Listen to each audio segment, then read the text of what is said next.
Hello बच्चों, चलिए प्रश्न को समझते हैं। पूर्व दिशा में 108 किलोमीटर प्रति घंटा की चाल से चलती एक ट्रेन 500 हर्ट्ज की प्रमुख आवृत्ति की सीटी बजाती है। ध्वनि का वेग 340 मीटर प्रति सेकंड है। पूर्व की ओर हवा में 36 किलोमीटर प्रति घंटा की चाल से बहने लगती है। ट्रेन में बैठे व्यक्ति के लिए तथा प्लेटफॉर्म पर खड़े यात्री के लिए सीटी की आवृत्ति निकालें। तो सबसे पहले हम यहाँ पर देखेंगे मुख्य अवधारणा। मुख्य अवधारणा में हम बात करेंगे सबसे पहले डॉपलर प्रभाव की। तो बच्चों, डॉपलर प्रभाव किस किस के बीच में संबंध देता है कि जब स्रोत एवं श्रोता के मध्य सापेक्ष गति होती है। तो स्रोत और श्रोता के मध्य सापेक्ष गति होती है तो उनके बीच में, उनकी आवृत्तियों के बीच में संबंध देता है कि आभासी जो आवृत्ति है, आभासी आवृत्ति बटे वास्तविक आवृत्ति, ये बराबर होती है किसके? ये बराबर होती है ध्वनि का वेग श्रोता के सापेक्ष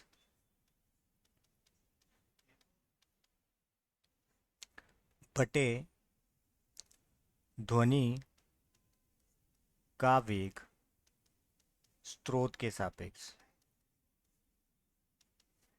और जब सापेक्ष गति नहीं होती है तब हम डॉपलर प्रभाव नहीं देखते हैं वहां पर। ठीक है, चलिए इन्हीं अवधारणाओं को उपयोग में लेकर चलिए प्रश्न को हल करते हैं। हल। तो अब हमें क्या दे रखा है? हमें दे रखा है कि ये जो ट्रेन है ये 108 किलोमीटर प्रति घंटा की रफ्तार से चल रही है। ये हमारा स्रोत है, ठीक है। और ये चल रही है 108 किलोमीटर प्रति घंटा की चाल से। तो अगर हम मीटर प्रति सेकंड में परिवर्तित करेंगे तो 30 मीटर प्रति सेकंड आ जाएगा। इसी प्रकार यहाँ पर हवा भी चल रही है। क्या चल रही है? वायु भी चल रही है। जैसे मान लेते हैं ओमेगा से इसको प्रदर्शित करते हैं, वायु की चाल वो भी हमें दे रखी है। वो कितनी दे रखी है? वो हमें दे रखी है 36 किलोमीटर प्रति घंटा। तो इससे कितना हो जाएगा? 5/18 से गुणा करेंगे तो 10 मीटर प्रति सेकंड। ठीक है। तो अब इससे क्या यहाँ पर प्रभाव पड़ने वाला है? तो देखिए, वायु की चाल और अगर ध्वनि की चाल दोनों एक ही दिशा में है। देखिए, ध्वनि की चाल वो हमें कितनी दे रखी है? वो हमें दे रखी है 340 मीटर प्रति सेकंड। तो अगर ये दोनों एक ही दिशा में चल रही है तो यहां से जो परिणामी ध्वनि की जो परिणामी चाल आएगी, ध्वनि की जो परिणामी चाल होगी वो किसके बराबर हो जाएगी? वो बराबर हो जाएगी किसके? 350 मीटर प्रति सेकंड के। ठीक है। अब यहाँ पर अब हम चलते हैं प्रश्न में। हमें पूछा क्या गया है? पहले हमें पूछ रहा है कि ये जो ट्रेन है इसके अंदर आपका श्रोता बैठा हुआ है। ठीक है, यहाँ पर श्रोता है। तो बच्चों, अगर हम यहाँ पर बात करें कि श्रोता अंदर है और ये स्रोत ये है, ठीक है, ट्रेन हमारी स्रोत है, तो दोनों के मध्य कोई सापेक्ष गति हो ही नहीं रही है। अगर सापेक्ष गति नहीं हो रही है, श्रोता, ठीक है, किस किस के बीच में? श्रोता एवं स्रोत के मध्य जो सापेक्ष गति है वो क्या है? शून्य है। अगर शून्य है, सापेक्ष गति ही अगर शून्य है, तो बच्चों यहाँ पर जो आभासी आवृत्ति होगी, जो आभासी आवृत्ति होगी वही किसके बराबर हो जाएगी? वास्तविक आवृत्ति के। और वास्तविक आवृत्ति हमें कितनी दे रखी है, वो दे रखी है हमें 500 हर्ट्ज। तो इस स्थिति में तो कोई परिवर्तन नहीं आएगा, उसको जो आवृत्ति पहले सुनाई दे रही थी वही आवृत्ति अब भी सुनाई देगी। तो ये तो हो गया हमारा प्रथम का हल, ठीक है। अब द्वितीय की बात करते हैं।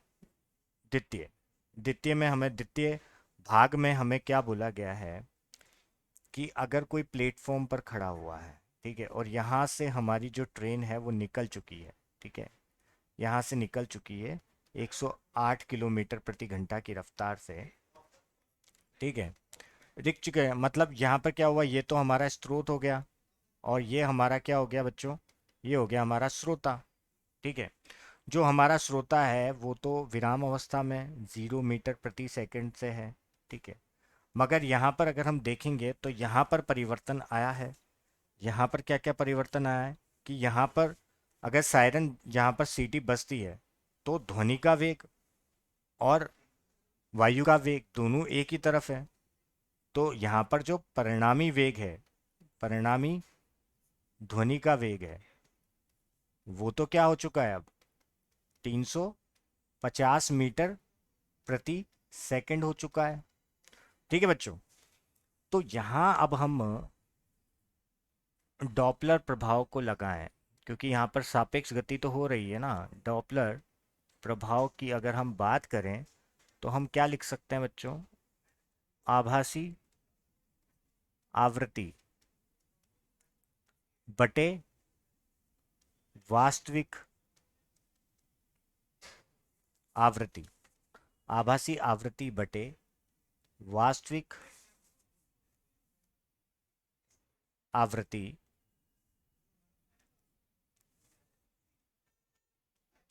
आवृत्ति बराबर क्या हो जाएगा, ये यार क्या हो, आभासी आवृत्ति बटे वास्तविक आवृत्ति बराबर क्या हो जाएगा, वो हो जाएगा बराबर ध्वनि, यहाँ पर हो जाएगा, ठीक है। तो ध्वनि का वेग श्रोता के सापेक्ष, ध्वनि का वेग स्रोत के सापेक्ष, ठीक है। तो यहाँ पर अगर हम देखें और यहाँ पर हम अ, हमें जो जो चीज़ें दे रखी है अगर उनको रखें तो देखिए बच्चों, यहाँ पर हो क्या रहा है, देखिए ये तो हो गया हमारा।